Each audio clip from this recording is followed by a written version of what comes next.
"Listen to me, and listen good," the busboy whispered, his hands trembling as he polished a wineglass until it threatened to snap. "That dog isn't a pet. It's a loaded gun with a heartbeat. You don't look at it, you don't breathe near it, and you certainly don't try to feed it a strip of bacon." "It's just a dog, Molly," Sophie replied, tying her apron strings with military precision. "No," Molly hissed, her eyes darting toward the heavy oak doors of the lounge. "That is Logan Hayes's shadow, and shadows don't just bite, they swallow you whole." The distinct click of the lock turning on the front entrance of the Obsidian was the only warning the staff received. It wasn't opening time, but time was a relative concept for men who owned half the city. The restaurant, usually a cacophony of clinking silverware and jazz, fell into a suffocating silence. Sophie Adams smoothed the front of her black uniform. She was new here, 3 days on the floor, but she knew the type of clientele the Obsidian attracted. This was high-end misery wrapped in velvet and gold leaf. The lights were always kept low, amber pendants hanging like frozen honey drops over the booths, casting long, sharp shadows against the mahogany walls. The door swung open. First came Trevor Collins, a man whose suit looked like it cost more than Sophie's childhood home. He scanned the room, his eyes moving like security cameras, cold and mechanical. He stepped aside, holding the door. Then came the heavy breathing. It was a low, guttural sound, like an engine idling underwater. A massive grey Pitbull, built like a tank made of muscle and scarred tissue, stalked into the room. A thick leather collar, studded with silver spikes, disappeared into the folds of its massive neck. It didn't pull on the leash. The leash was slack, merely a suggestion held in the hand of the man walking behind it. Logan Hayes. Sophie had seen his face in newspapers, usually accompanied by headlines involving dropped charges or insufficient evidence. In person, he was terrifyingly sterile. He wore a charcoal 3-piece suit that fit him with architectural precision. His hair was slicked back, revealing a face that seemed carved from cold marble. He didn't look at the staff. He walked straight toward the corner booth, table 9, the power seat, knowing the path would clear. And it did. Molly Parker, who was holding a tray of polished silverware, practically threw herself against the bar counter to get out of the way. The dog, Titan, paused. The animal's massive block of a head turned slowly toward Molly. A low growl vibrated through the floorboards, a sound so deep it could be felt in the teeth. "He smells fear," Trevor stated flatly, not breaking stride. "Don't smell like fear." "Easy for you to say," Molly squeaked, pressing a napkin to her mouth. Logan sat, unbuttoning his jacket with a fluid motion. Titan sat beside the booth, facing outward, a sentry made of bone and malice. The dog's eyes were a pale, unnerving amber, scanning the room with an intelligence that felt almost human. Sophie watched from the service station. She noted the way Logan didn't pet the dog. He didn't acknowledge it. It wasn't affection, it was utility. They were two halves of the same weapon.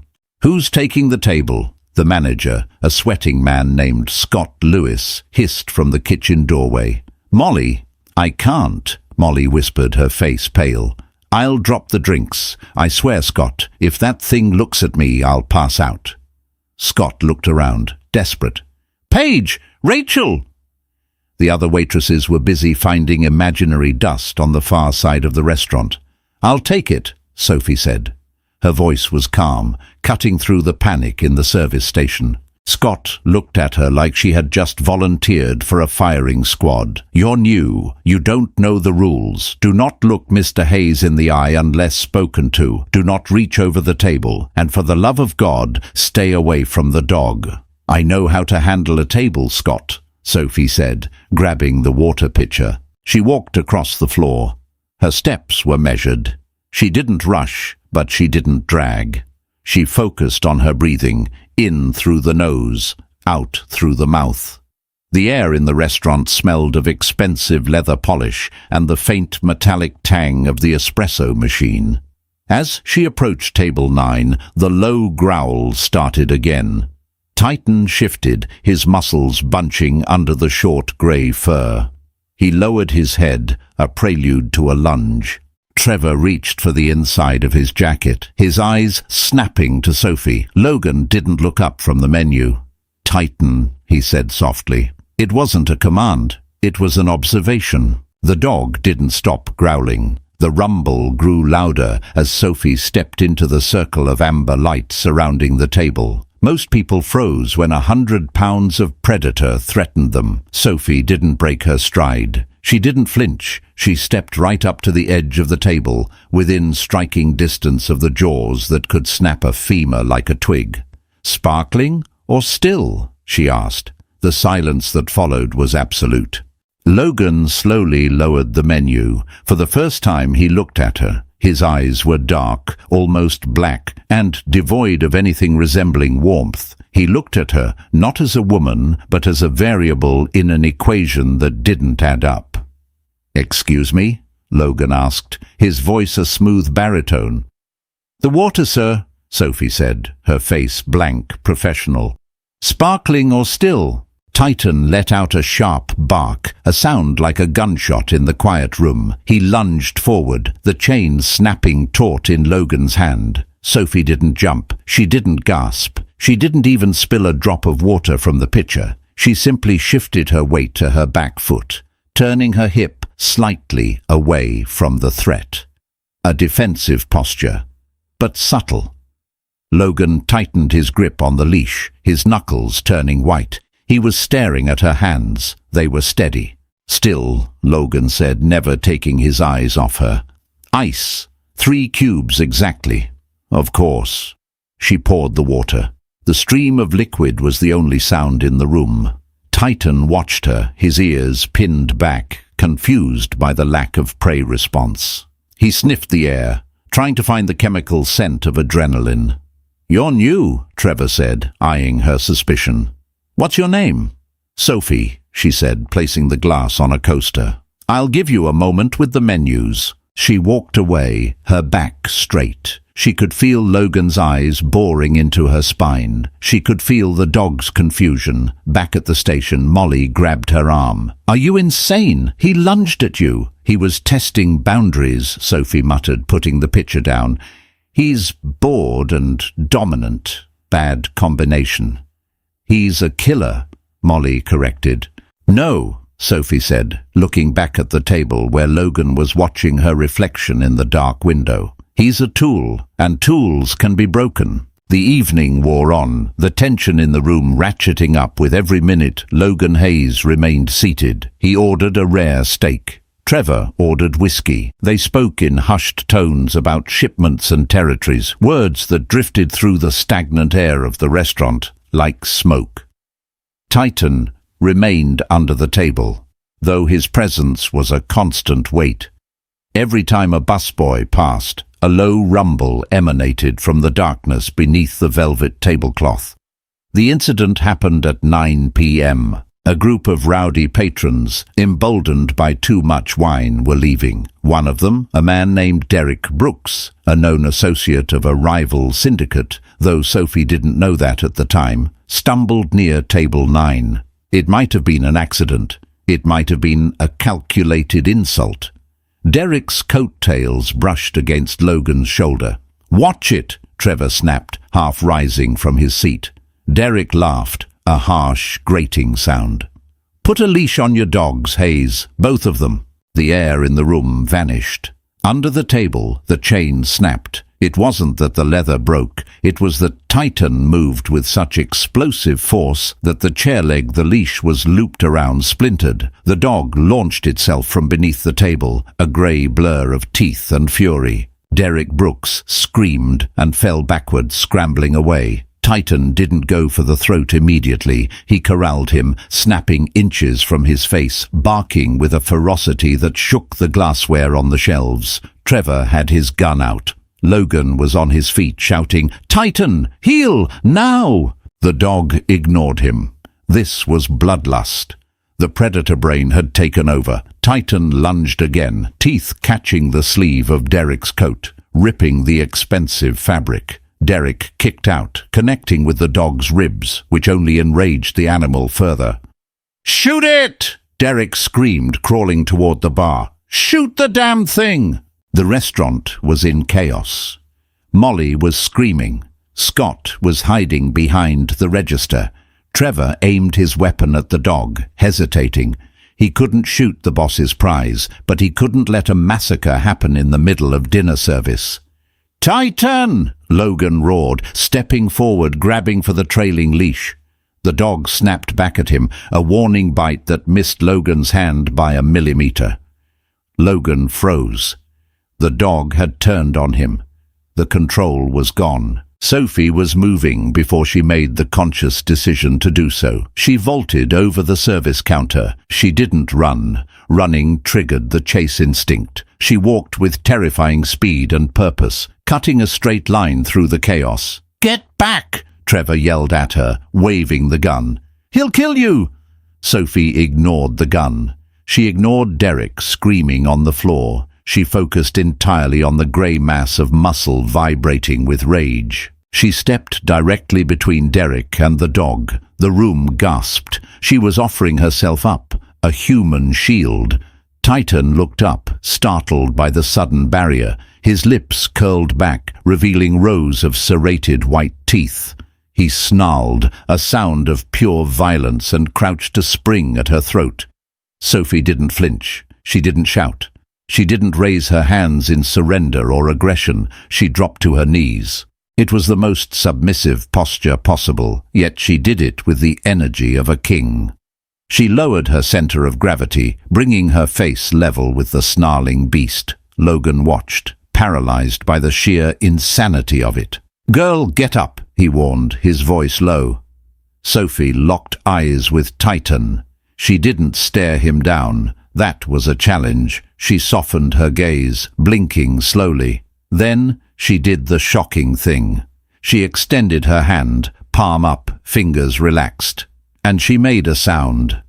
It wasn't a word. It wasn't a command in English, German, or the standard K9 Dutch. It was a sharp, double click of her tongue against the roof of her mouth, followed by a low, melodic hum from the back of her throat. Click, click.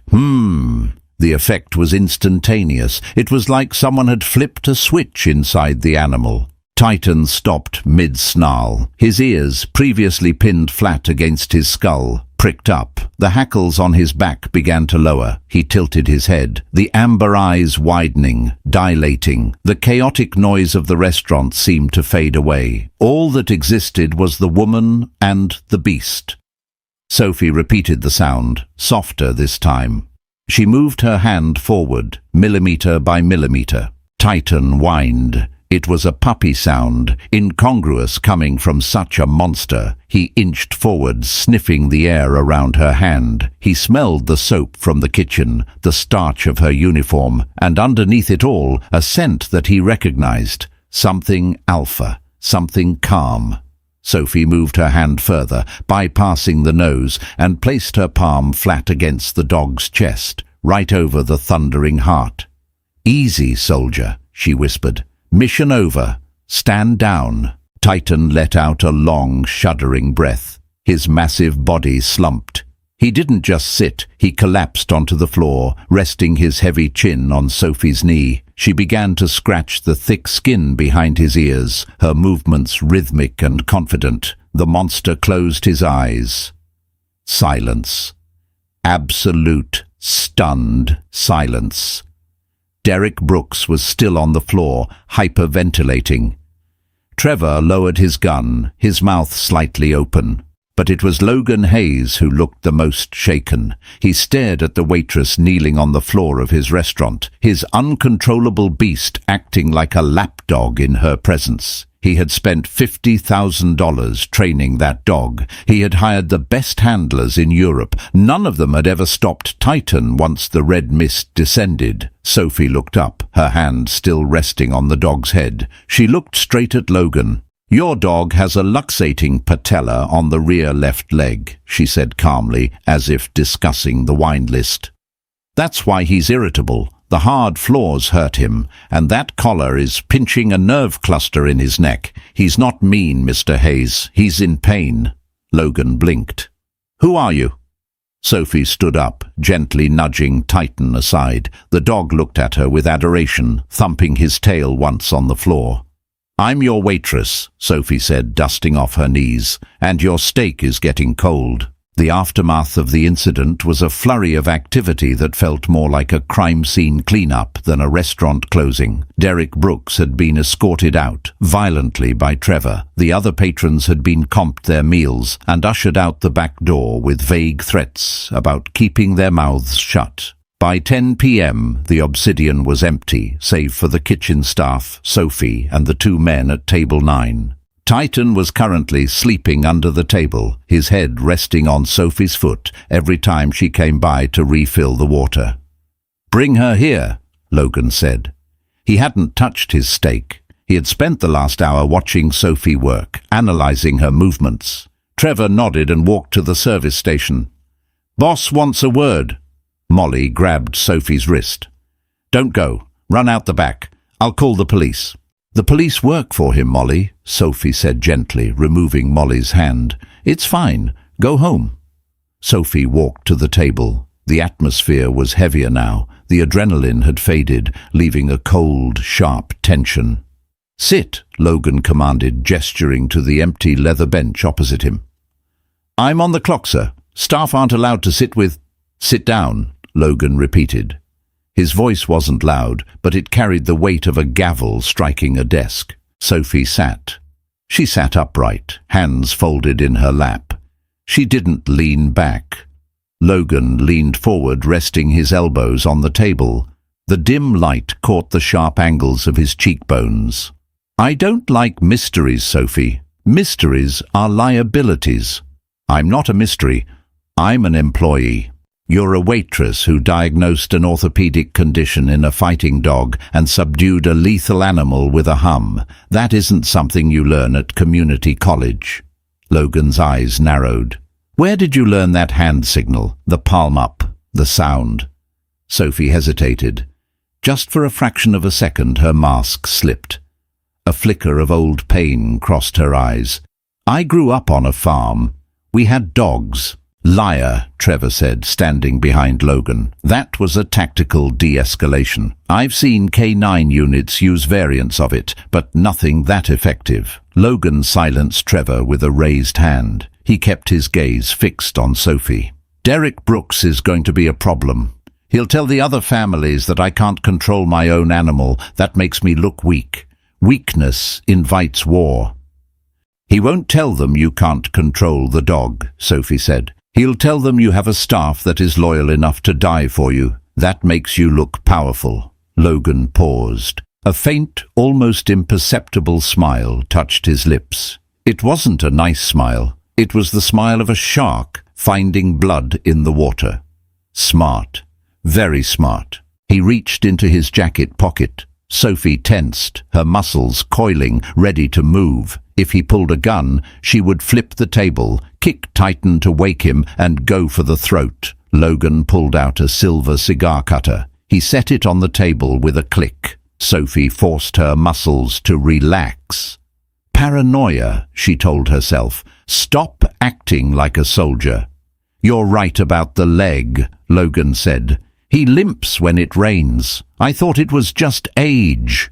He needs glucosamine and a softer bed, and lose the spiked collar. It's theatrical and cruel. You have a lot of opinions for someone who makes minimum wage. I have a lot of experience with things that are misunderstood, Sophie replied.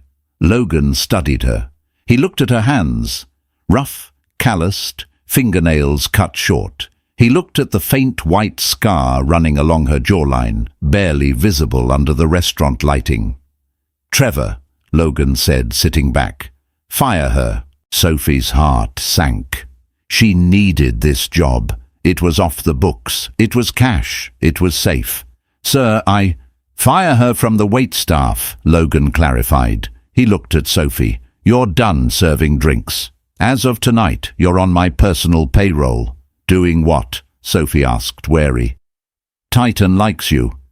He hates everyone, even Trevor. Logan glanced down at the sleeping dog. You're going to fix him, you're going to train him, and you're going to make sure he never snaps at me again. I'm not a dog trainer, Mr. Hayes. No, Logan said, standing up. He buttoned his jacket. You're something else entirely. I just haven't figured out what yet. He tossed a heavy gold coin onto the table, a tip, or perhaps a down payment. Be at my estate at 8 a.m. tomorrow. Trevor will drive you. Don't be late. Logan turned and walked away. Titan woke up instantly, scrambling to his feet, letting out a sharp yip of pain as his bad leg took the weight. He looked at Sophie, whined once, and then dutifully limped after his master. Sophie sat alone in the booth. She looked at the gold coin. It wasn't currency, it was a marker, a challenge. She picked it up. Her hand wasn't trembling, but her mind was racing. She had come to this city to disappear. She had changed her name, dyed her hair, and buried her past in a shallow grave. She wanted to be invisible, but she had just tamed the monster of the most dangerous man in the city, and now she was going straight into the lion's den. Trevor lingered by the door. 8 a.m., Sophie, and bring your farm stories. I want to hear the one about how you learned to disarm a kill switch.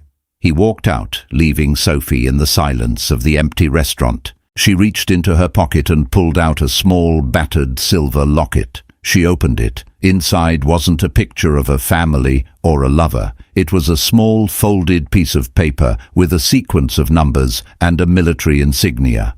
Just a waitress, she whispered to the empty room.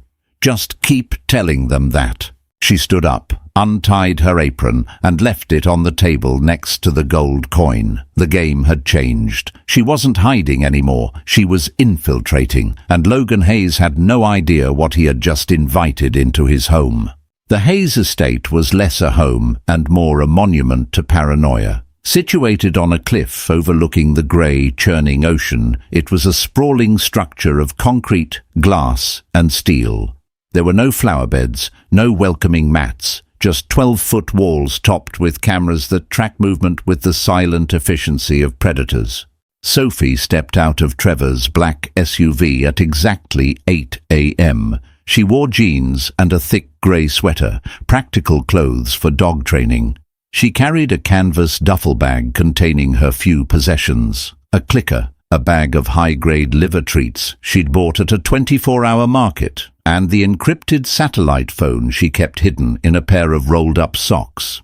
"Welcome to the funhouse," Trevor muttered, punching a code into the keypad at the main gate. "Don't wander off. The perimeter sensors are set to stun if you're lucky and maim if you're not." "Does he live here alone?" Sophie asked, scanning the windows. She counted 4 visible security guards, but she knew there were at least 6 more hidden in the landscape. The sightlines were perfect for defense. "Just him and the staff, and the dog," Trevor replied. "The dog lives in the bunker." "The bunker?" Trevor pointed to a detached concrete structure near the garage. It looked like a bomb shelter. "Mr. Hayes doesn't like hair on the furniture. Titan stays there." Sophie felt a flash of anger. "He keeps a dog with arthritis on a concrete floor in a bunker? No wonder the animal wants to kill everyone." She didn't wait for Trevor to escort her. She marched toward the bunker. "Hey, you can't just—" Trevor started, but Sophie was already punching the opening button on the heavy steel door. The door hissed open. The smell hit her first. Bleach and isolation. Inside, it was a sterile cell. A metal cot with a thin blanket was the only comfort. Titan was pacing in the corner, his nails clicking rhythmically on the cold floor. When the door opened, he snarled, backing into the shadows. "Hey, buddy," Sophie whispered, dropping to a crouch. She ignored the growl. "It's just me. Jailbreak time." Titan's ears perked up.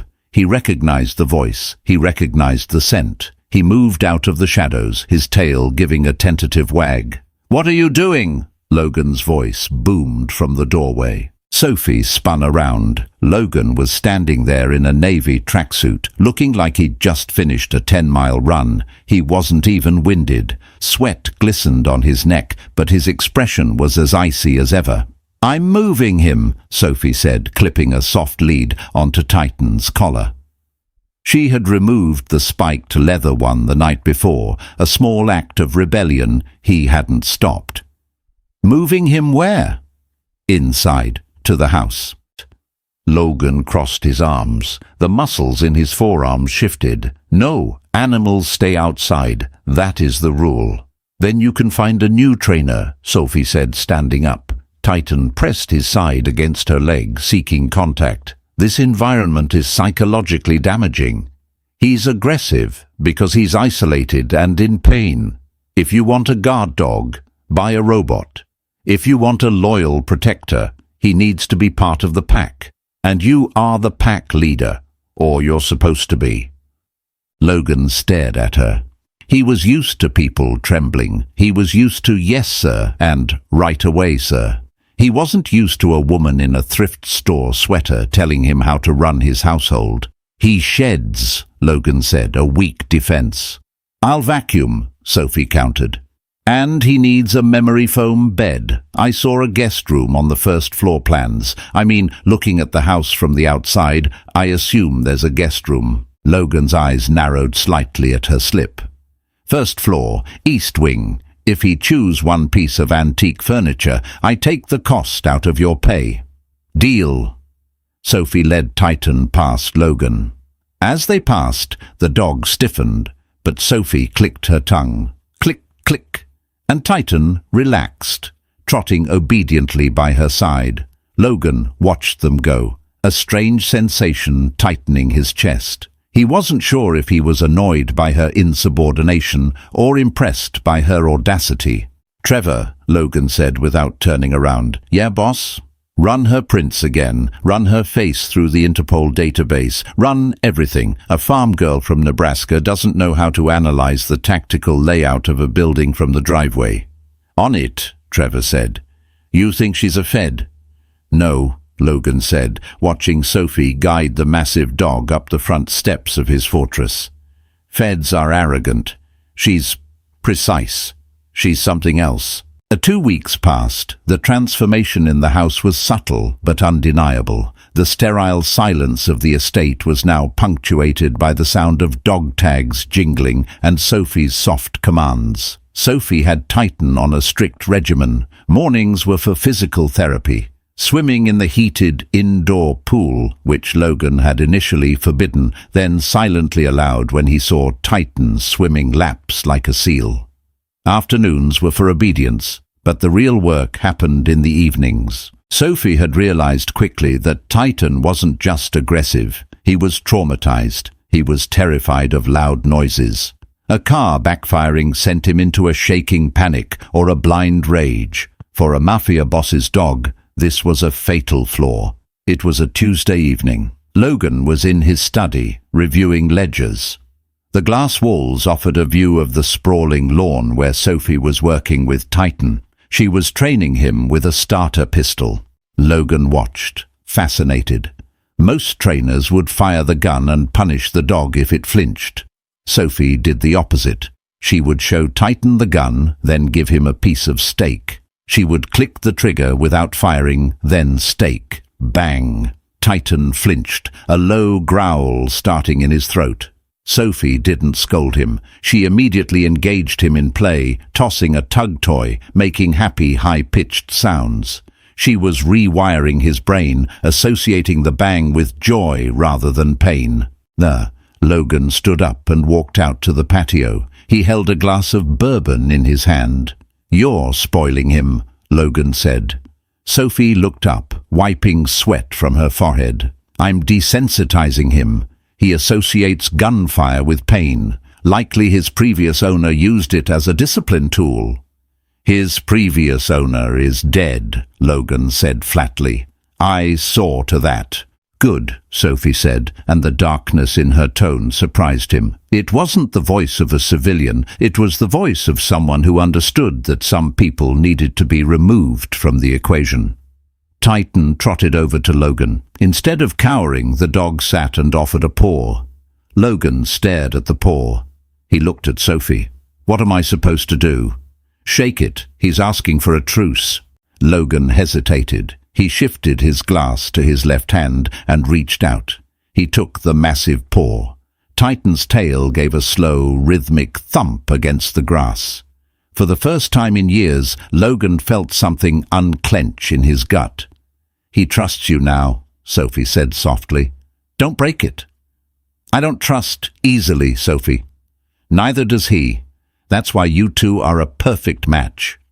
Logan stepped closer to her. The air between them suddenly felt charged, heavy with the scent of cut grass and impending storms. He was close enough to see the flecks of green in her hazel eyes, close enough to smell the vanilla shampoo she used. "And what about you?" Logan asked, his voice dropping an octave. "Do you trust easily?" Sophie held his gaze. "In my line of work, trust gets you killed." "And what line of work is that?" "Waitressing." Sophie didn't blink. "Serving people what they deserve." The moment was shattered by a piercing sound. Not a gunshot, but the high-pitched whine of an incoming projectile. Sophie's reaction was instantaneous. She didn't look for the source. She didn't scream. She tackled Logan. It was a tackle of perfect geometric efficiency. She hit him center mass, driving him backward off the patio and onto the grass behind a stone planter. Crack! A bullet pulverized the glass door where Logan had been standing a millisecond before. "Stay down!" Sophie hissed. She wasn't the waitress anymore. Her voice was pure command. She rolled off him, keeping low, and grabbed Titan by the collar, pulling the confused dog down behind cover. "Sniper!" She yelled toward the house, her voice cutting through the air. "North Ridge! 800 meters!" Security guards were scrambling out of the house, weapons drawn. Trevor was shouting orders. Logan lay on the grass, stunned. His shoulder throbbed where she had hit him. He looked at Sophie. She wasn't panicking. She was scanning the ridgeline, her eyes narrowed, calculating windage and elevation without even holding a weapon. "How did you know?" Logan breathed. "I heard the snap," Sophie said, not looking at him. "Supersonic round. You hear the bullet break the sound barrier before you hear the gun." She looked at him then, and she realized her mistake. She had reacted with training, not instinct. Civilians didn't know the difference between a supersonic crack and a car backfire. Civilians didn't estimate range in meters. Logan was looking at her with a mixture of gratitude and profound suspicion. "Who are you?" he demanded, gripping her wrist. "The person who just saved your life," Sophie said, pulling her arm free. "Now move! He's adjusting for wind!" She dragged him toward the side door, just as a second bullet chipped the stone planter, sending shrapnel flying into the night. The estate was on lockdown. The shutters were down, the perimeter lights were blazing, and a team of 12 men was sweeping the North Ridge. Inside the library, the mood was funereal. Logan sat in a leather armchair, a medic bandaging a cut on his cheek from the stone shrapnel. Trevor was pacing, talking furiously into a phone. Sophie sat on the sofa, Titan's head in her lap. She was calm. Too calm. Logan waved the medic away.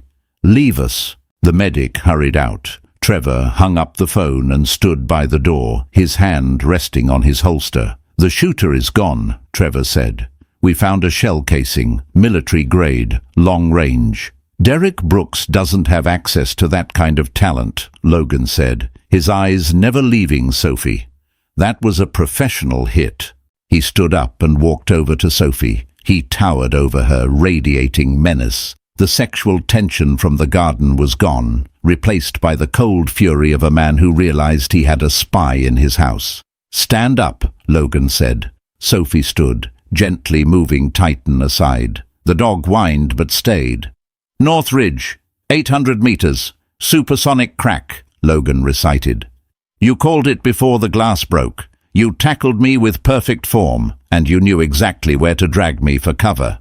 "I watch a lot of movies," Sophie said, her voice steady, though her heart was hammering against her ribs.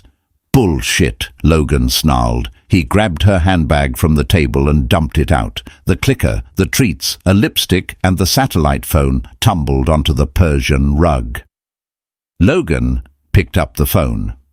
It wasn't an iPhone. It was a black, ruggedized brick with no branding. "Movies, huh?" Logan held up the device. "Is this a prop?" Sophie stayed silent. There was no lie that would cover this. "Unlock it," Logan ordered. "I can't. Unlock it or I give you to Trevor, and Trevor isn't as fond of you as the dog is." Sophie looked at Trevor. The man looked torn, but his loyalty to Logan was absolute. He stepped forward. "Logan, don't," Sophie said, her voice dropping the waitress affectation entirely. It was deeper now, authoritative. "If you unlock that phone, you trigger a distress beacon. Within 10 minutes, a strike team will be rappelling down your chimney." Logan froze. He looked at the phone, then at her. "You're a cop?" "No." "Fed?" "No." "Then what?" Sophie took a step forward. "I'm the only reason you're not dead. That sniper wasn't sent by a rival family, Logan. It was sent by the Blackwood Syndicate."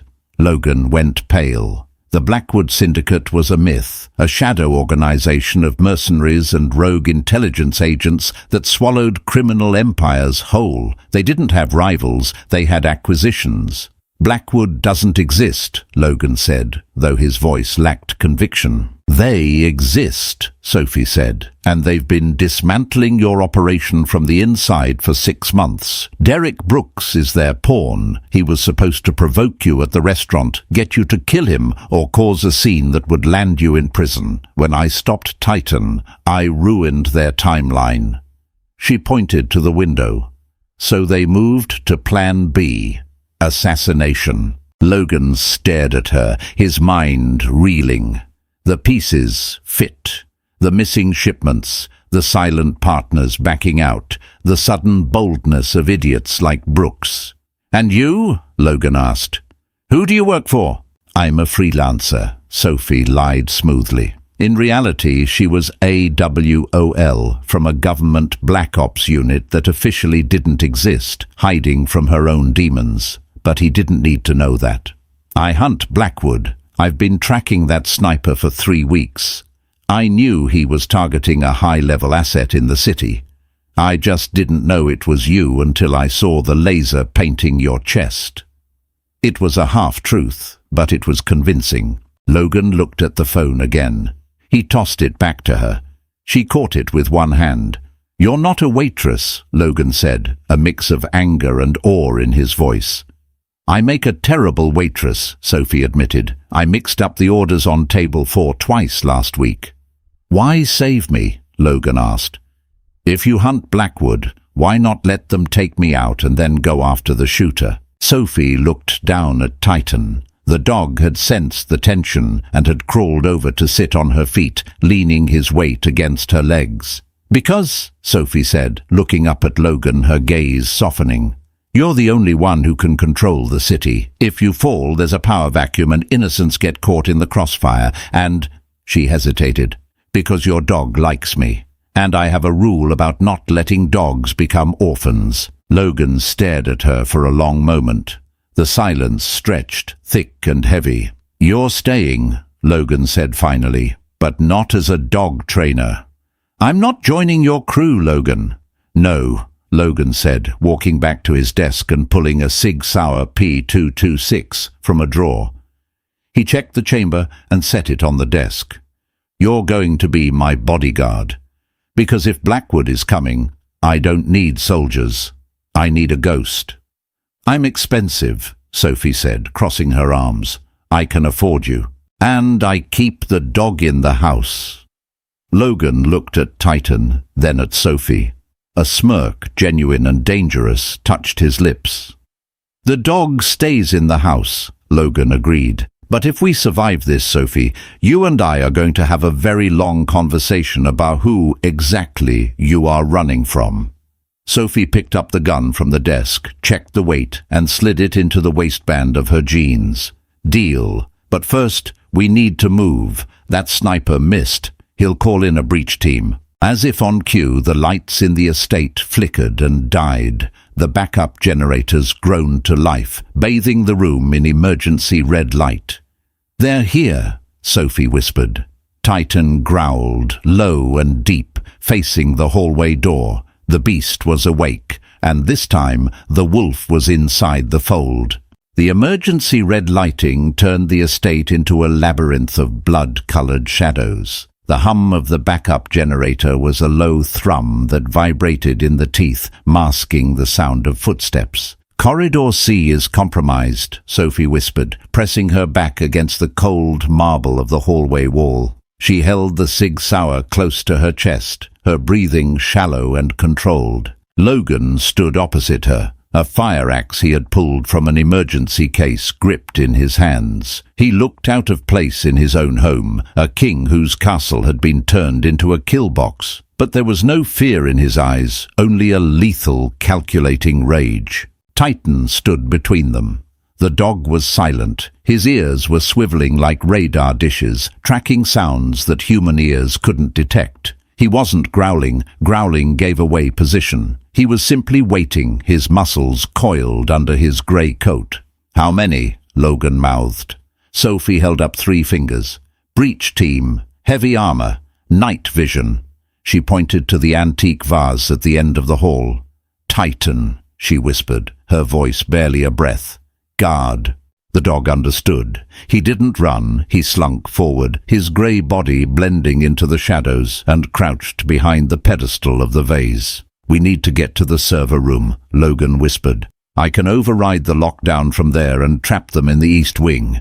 "We'll never make it," Sophie countered.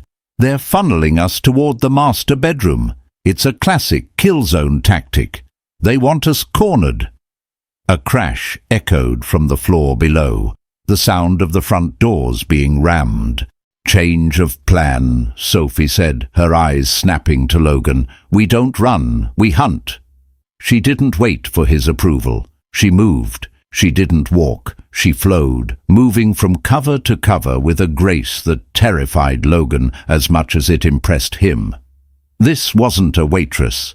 This was a weapon of war that had been hiding in an apron. They reached the intersection of the main hallway. 3 beams of tactical lasers swept through the dust-filled air.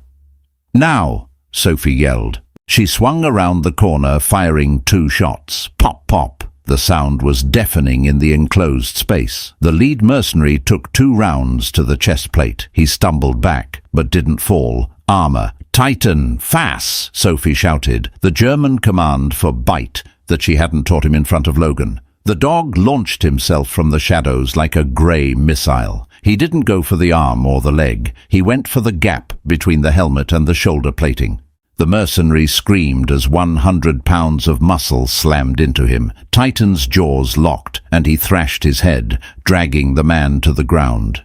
The other 2 mercenaries turned their weapons toward the dog. Sophie stepped into the open, firing with surgical precision. 1 bullet through a visor. The man dropped. The 3rd mercenary swung his rifle toward Sophie. Logan moved. He didn't have a gun, and he didn't have training, but he had the brute force of a man defending his territory. He swung the fire axe with a primal roar. The blade caught the barrel of the rifle, deflecting the spray of bullets into the ceiling. Logan drove his shoulder into the man, slamming him against the wall. The mercenary fumbled for a knife, but Logan was faster, fueled by adrenaline. He delivered a crushing blow with the handle of the axe, sending the intruder slumping to the floor. Silence returned to the hallway, broken only by the heavy breathing of the men and the wet sound of Titan resetting his grip on the unconscious leader. "Good boy," Sophie whispered, her hands shaking slightly as the adrenaline dump hit. "Leave it." Titan released the man instantly and trotted back to Sophie, his muzzle stained crimson. He sat and looked up at her, waiting for the treat he knew wasn't coming. Logan stared at the carnage. 3 highly trained operatives neutralized in under 30 seconds. He looked at Sophie. She was checking the pulse of the man Titan had taken down. "He's alive," Sophie said. "Unconscious, but alive." "Good," Logan said, wiping a splatter of blood from his cheek, "because he's going to tell us who opened the gate." "They hacked the gate, Logan." "No," Logan said, walking over to the keypad on the wall. The light was green. The system wasn't hacked. It was disengaged from the inside. Someone with biometric clearance let them in. Sophie stood up. The realization hit them both at the same time. The enemy wasn't just at the gates. The enemy was in the room. They dragged the unconscious mercenary into the library and zip-tied him to a radiator. Logan secured the door while Sophie reloaded her weapon, taking a magazine from the fallen soldier's vest. "Who has clearance?" Sophie asked. "Besides you and Trevor." "Corey Adams," Logan said, the name tasting like bile. "Head of Perimeter Security, and Scott Lewis, my operations manager." "Scott is a coward," Sophie said, recalling the sweating manager at the restaurant. "He wouldn't have the nerve to open the gates for a hit squad. He'd sell you out for money, sure, but he wouldn't be part of the wet work." "That leaves Corey," Logan said. He walked to the desk and pulled up the internal security feed on his laptop. Most of the cameras were dead, static, filling the screen. But one camera, the one in the garage, was still live. On the screen, in the grain of the night vision feed, they saw a figure standing by the fuse box. He was talking on a radio. He wasn't wearing tactical gear. He was wearing the uniform of the house staff. It wasn't Corey Adams. It was Trevor. Logan froze. He stared at the screen, unable to process the image. Trevor, who had been by his side for 10 years. Trevor, who had taken a bullet for him in Chicago. "No," Logan whispered. "That's impossible."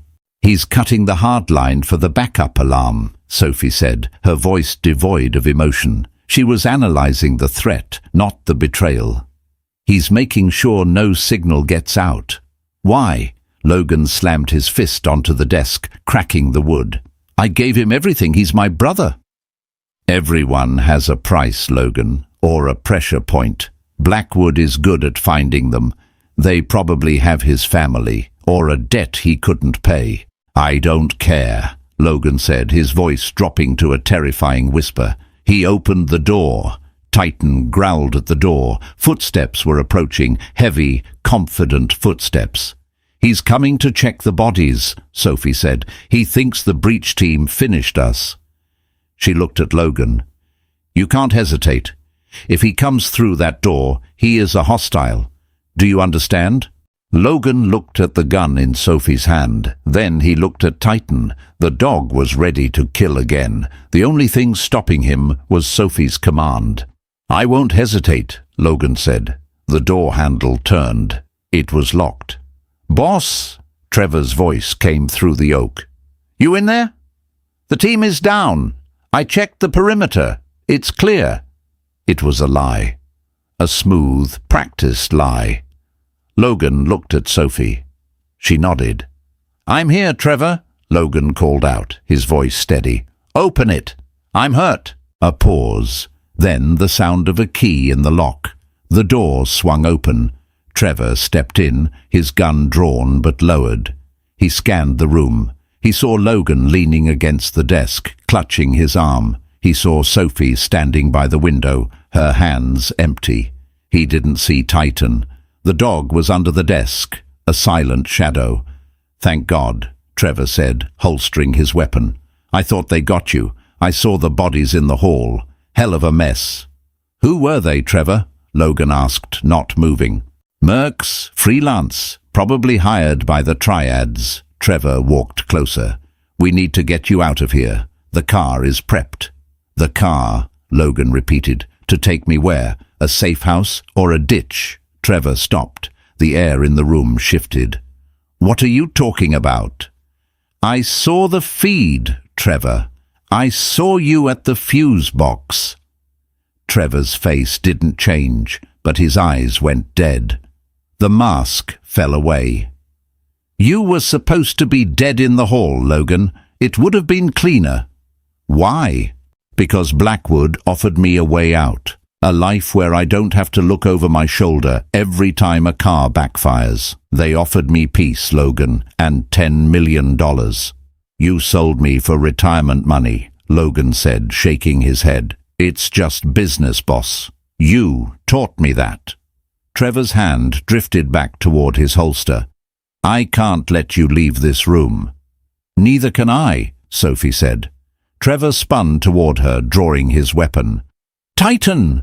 Sophie screamed. The dog exploded from beneath the desk. He didn't bite this time. He rammed Trevor, hitting him in the knees with the force of a bowling ball. Trevor's legs buckled and he went down hard, the gun skittering across the floor. Trevor scrambled for the weapon, but Sophie was there.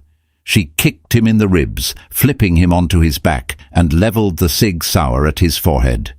Don't move, she ordered. Trevor wheezed, looking up at her. Then he looked at Logan. Do it, Logan. Be the monster everyone thinks you are. Logan walked over. He picked up Trevor's gun. He looked down at the man who had been his shadow. I'm not a monster, Logan said quietly. I'm a businessman. He turned to Sophie. Tie him up. He's going to tell us everything about Blackwood before the cops get here. The cops? Trevor laughed, blood bubbling on his lips. You called the cops? No, Logan said, looking at the flashing blue lights reflecting off the ceiling.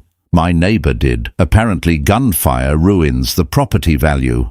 The sun rose over the ocean, casting a stark grey light over the battered estate. Police cars and ambulances filled the driveway. The breach team was in custody, or body bags. Trevor was being loaded into a federal transport vehicle. It turned out Sophie's freelance claim had enough weight to get a hold of some old contacts who were very interested in a Blackwood operative. Logan sat on the steps of the porch, a blanket draped over his shoulders. Titan was sitting next to him, his head resting on Logan's knee. The dog was exhausted, one eye swollen shut from the scuffle, but alive. Sophie walked out of the house. She had changed back into her jeans and sweater.